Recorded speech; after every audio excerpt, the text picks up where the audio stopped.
வணக்கம். இன்றைக்கி ஜானூஸ் கிச்சனில் நல்லா புளிப்பான ஒரு தக்காளி துவையல் செய்யலாம். தக்காளி உளுத்தம்பருப்பு துவையல்.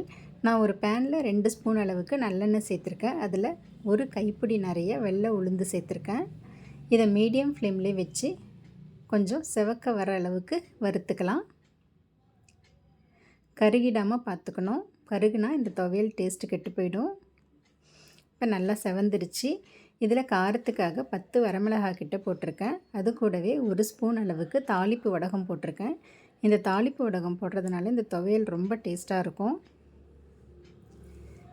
இப்போ இந்த வடகமும் மிளகாவும் கொஞ்சம் செவந்து வரட்டும். செவந்துருச்சு. இதை ஒரு கிண்ணத்துக்கு மாற்றி வச்சுக்கலாம்.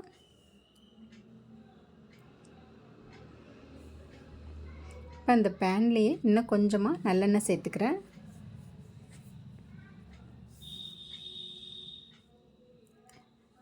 நாலு பழமான தக்காளியாக கட் பண்ணி வச்சுருந்தேன். அந்த தக்காளியை அந்த பேனில் போட்டு இது ஒரு 2 நிமிஷத்துக்கு இந்த மாதிரி கலந்து விட்டுக்கலாம். இந்த தக்காளி வதங்கிறதுக்கு இதில் உப்பு சேர்த்துக்கலாம். நான் இந்த துவையலுக்கு டேஸ்ட்டுக்கு தகுந்த மாதிரி உப்பு இப்போவே சேர்த்துட்றேன். சேர்த்துட்டு நல்லா கலந்து விட்டுடலாம். உப்பு சேர்க்குறதுனால தக்காளி நமக்கு நல்லா வதங்கி கிடச்சிரும். இப்போ இதை ஒரு 2-3 நிமிஷத்துக்கு லோ ஃப்ளேம்லேயே வச்சு மூடி வச்சிடலாம்.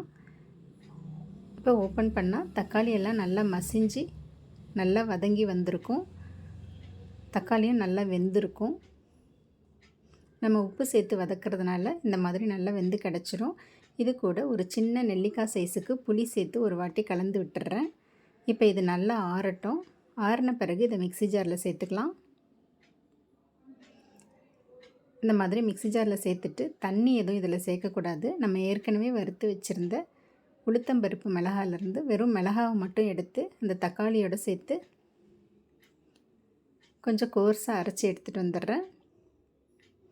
இப்போ இது கூட வறுத்து வச்சுருந்த உளுத்தம்பருப்பையும் வடகத்தையும் சேர்த்துக்கணும். சேர்த்துட்டு இதையும் கொஞ்சம் கோர்ஸாக அரைச்சி எடுத்துக்கலாம். ரொம்ப மசிஞ்சிடாமல் கோர்ஸாக இந்த மாதிரி அரைச்சி எடுத்துக்கலாம். தண்ணி எதுவும் சேர்த்துடாமல் இந்த மாதிரி கட்டியாக இருக்கணும். அவ்வளோதாங்க, துவையல் ரெடி ஆகிடுச்சு. இது நல்லா சூடான சாதத்தோடு போட்டு பிசைஞ்சு சாப்பிட்றதுக்கு ரொம்ப டேஸ்ட்டாக இருக்கும். நல்லா புளிப்பாகவும் இருக்கும். இட்லி தோசைக்கும் நல்ல மேட்சிங்காக இருக்கும். தேங்க்ஸ் ஃபார் வாட்சிங்.